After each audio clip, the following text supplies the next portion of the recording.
Welcome back to In Ohio Country today, and with me is Earl Schaub, and we're out here in Earl's barn here in rural Auglaize County, and a lot of people have a lot of collections, and you have a collection of tractors, and we want to just talk a little bit about those. Earl, you want to tell us a little bit about how you got into collecting tractors, and then we'll get a little more specific about some of the models you have in here.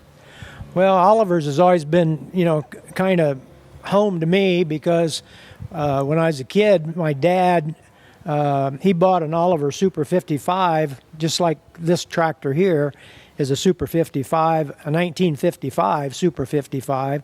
My dad bought brand new and bought a two-bottom plow and a two-row corn planter, which just has a two-row corn planter hooked to it right now.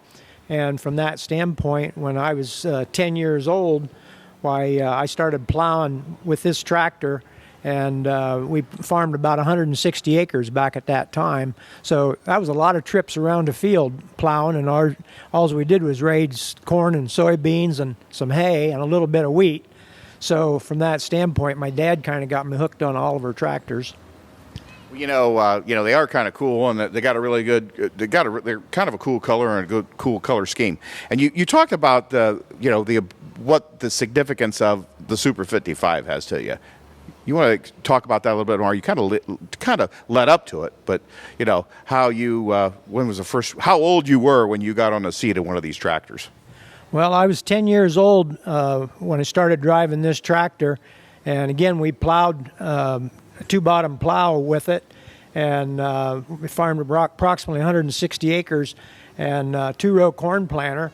And I can remember when I was 10 or 11, Dad was planting corn with it, and the field was about a quarter of a mile long, and back at that time, we always had baggy jeans on, and my pants leg got caught on the drive shaft of that corn planter, and I started hollering at him to stop, and luckily he did stop. It didn't break my leg, but it ripped my pants up a little bit. But other than that, everything was fine. So we kept on planting corn, and went home, and Mom sewed my pants back up.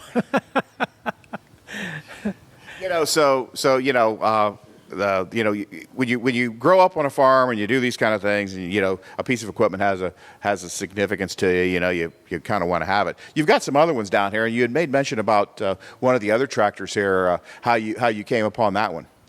Yeah, the Buckeye Farm Antiques, which has always been a good supporter for the community.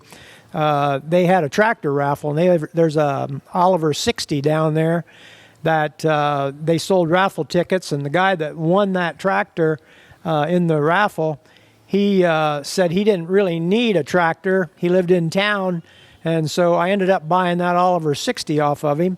And in the term over the years, I ended up with two more Oliver 60s. So I got three Oliver 60s, I got two Oliver 70s, and I got one Oliver 80.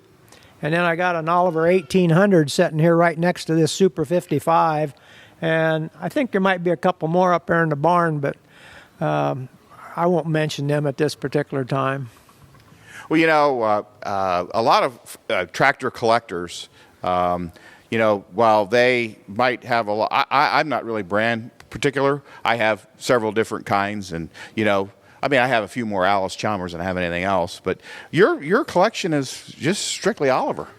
Yeah, well, we had an Oliver dealer right here in Wapakoneta at one time, Streakers, Oliver, tractors, and they had a dealership in Minster, and they also had the one here in Wapakoneta, and that's where my dad bought this tractor brand new. And from that standpoint, Streakers was a good dealer for our community, which are all going now. It's all been water over the dam, so to speak, from that standpoint. But they're just kind of special to me just because I've grew up with all of them. So Earl, a lot of times, not only do guys like you collect the tractors that were farmed with, or still can use them if you'd like to. They really aren't useful for very much. My Farm OH doesn't hardly have enough power to pull a hay rake, but nonetheless, I still have one, right? Yeah. But you have quite a few toys as well. Yeah, I probably need my head examined. I probably got about 300 or maybe 500 toy tractors, and most of it's Oliver stuff. And as you can see right there in front of that Oliver 1800, I got the Oliver 1800 pedal tractor. I got the 1/8 version of it, and then I got the 1/16 version and the 1/24 version. And they're not all out here. They're kind of locked up where the grandkids don't get to play with them. So from that standpoint, why, same thing with the Super 55. As you can see down here in front, I've got the small ones, and the one small Super 55 down there with the 2-bottom plow, they cost about $1,000 if you can find one. Good luck on finding one, because you're going to look for like a needle in a haystack to find one of those. Well, Earl, it's quite the collection you have here, and I really appreciate you taking the time to meet with us today and talk about not only your tractor collection, but talk about the Nicky Schaub Scholarship Fund. So thanks for being with us. Yeah, thank you guys. I really appreciate you coming out. We'll be back with more in Ohio Country right after this.